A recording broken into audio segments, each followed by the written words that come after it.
بسم اللہ الرحمن الرحیم اللہ اکبر اللہ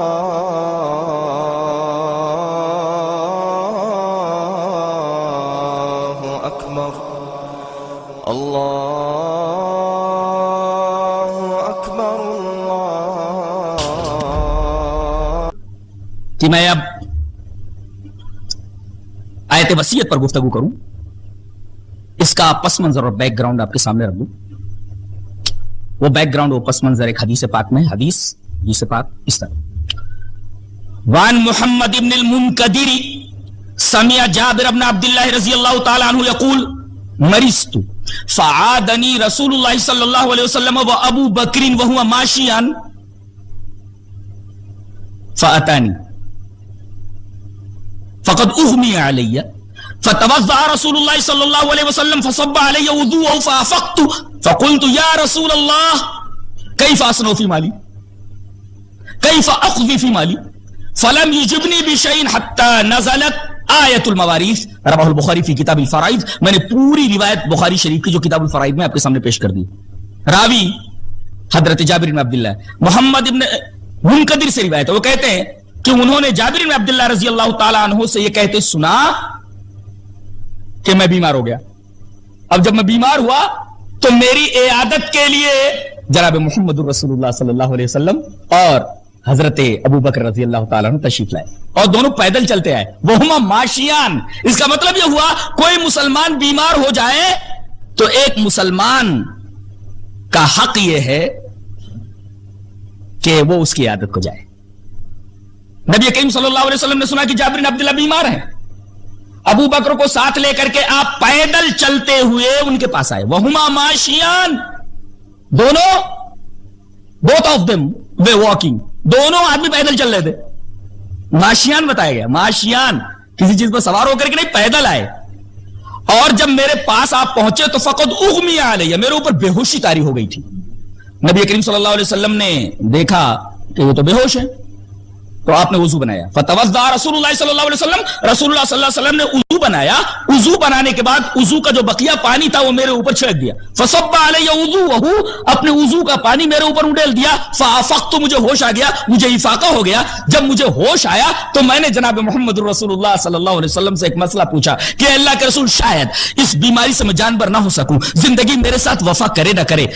مسئلہ یہ ہے کہ کیف اصنع فی مالی، میں اپنے مال کا کیا کروں، کیف اخذ فی مالی، اپنے مال میں میں کیا فیصلہ کروں. نبی کریم صلی اللہ علیہ وسلم کو اس وقت مسئلہ معلوم نہیں تھا. آپ خاموش ہو گئے. فلم یجبنی بشیء، آپ نے کوئی جواب نہیں دیا. حتی نزلت آیت الموارث، یہاں تک کہ آیت میراث نازل ہوئی اور اس کی روشنی میں نبی کریم صلی اللہ علیہ وسلم نے ان سے کہا کہ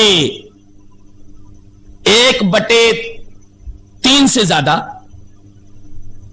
وصیت مت کرنا. وصیت کرنا ہو ذوی الفروض کے علاوہ کسی کے لیے تو 1/3 سے زیادہ مت کرنا. بقیہ تمہارا مال کن کن لوگوں میں تقسیم ہوگا یہ آیت مواریث کے اندر پوری تفصیل ہے.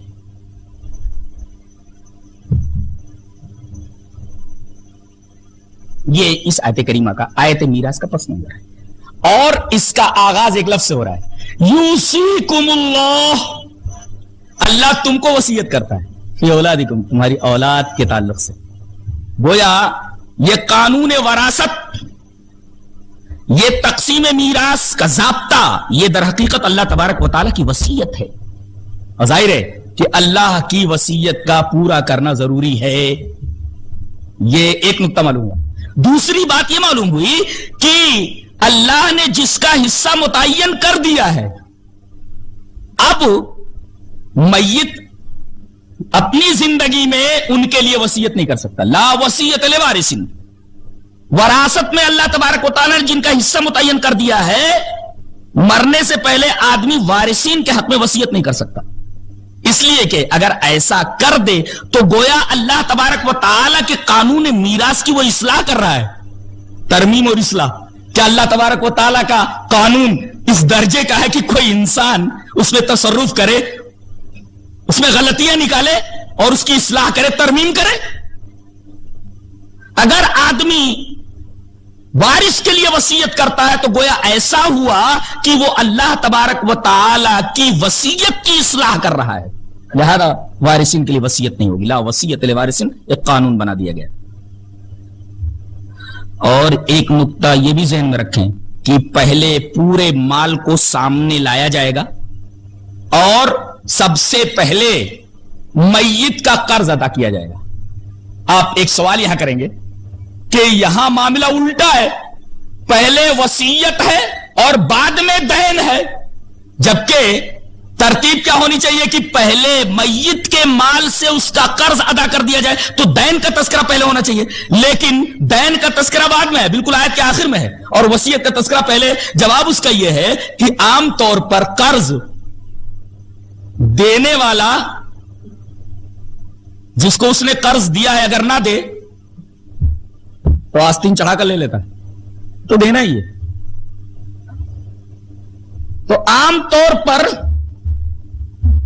قرض دینے والا اپنا قرض اصول لیتا ہے، دینے والا اگر پسو پیش کرے تو آستین چڑھا کر لے لیتا ہے، لیکن وصیت کے معاملے میں اکثر لوگ تغافل اور تساہل کا شکار ہوتے ہیں، وصیتوں کی تکمیل نہیں ہوتی، وصیتیں پوری نہیں کی جاتی، لہذا اس کی اہمیت کے پیش نظر دین سے وصیت کو مقدم رکھا گیا، دین کا تذکرہ بعد میں اور وصیت کا تذکرہ پہلے اس کی اہمیت کے پیش نظر، لیکن ترتیب میں وراثت کی تقسیم کے وقت دین ترتیب میں پہلے ہے اور وصیت بعد میں۔ میں نے اس کی وضاحت کر دی تاکہ بعد میں کوئی شبہ ذہن کے اندر سر نہ ابھارے۔ یوصیکم اللہ فی اولادکم، اللہ تم کو وصیت کرتا ہے تمہارے بچوں کے بارے میں، لڑکی کے بارے میں، لڑکے کے بارے میں۔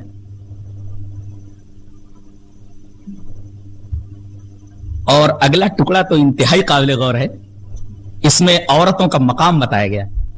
میں تو کہتا ہوں کہ یہ ٹکڑا ہی عورتوں کے مقام کو واضح کرنے کے لیے کافی ہے، کچھ اور بیان کرنے کی ضرورت نہیں۔ للذکر مثل حظ الانثیین، لڑکے کا حصہ لڑکی کے حصے کا ڈبل ہے، جبکہ کیا کہنا چاہیے تھا؟ کیا کہنا چاہیے تھا؟ کہنا یہ چاہیے تھا کہ لڑکی کا حصہ لڑکے کے حصے کا آدھا ہے، ایسا بولنا چاہیے۔ یہاں لڑکی کو ہائی لائٹ کیا گیا ہے، للذکر مثل حظ الانثیین، لڑکے کا حصہ لڑکی کے دو حصے کے برابر ہے، یہاں ہائی لائٹ لڑکی کے حصے کو کیا گیا ہے۔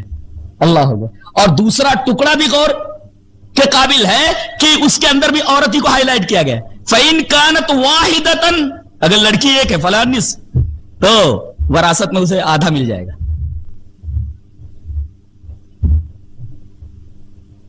میں نے غور کیا تو آیت وراثت ہی کے اندر عورت کے مقام کو واضح کر دیا گیا۔ دیکھیے نا، للذکر مثل حظ الانثیین، عورت کے مقام کو واضح کرنے کے لیے ایک جملہ، ان کانت واحدۃ فلھا النصف، یہاں بھی لڑکی کو ہائی لائٹ کیا گیا ہے۔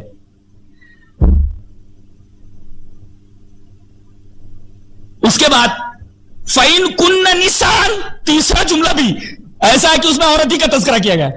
فَإِن كُنَّ نِسَاءً فَوْقَ اثْنَتَيْنِ، اگر لڑکیاں دو سے زیادہ ہیں فَلَهُنَّ ثُلُثُ مَا تَرَكْتُمْ، انہیں 2/3 دے دیا جائے۔ یہاں بھی لڑکی ہی کو ہائی لائٹ کیا گیا ہے۔ آخر تک چلے جائیے آپ، ماں کا تذکرہ باپ کے تذکرے سے بہترین انداز میں کیا گیا ہے۔ اس کا مطلب یہ ہوا کہ آیت میراث کے اوپر اگر غور کر لیا جائے تو عورت کا مقام و مرتبہ آسانی سے متعین کیا جا سکتا ہے۔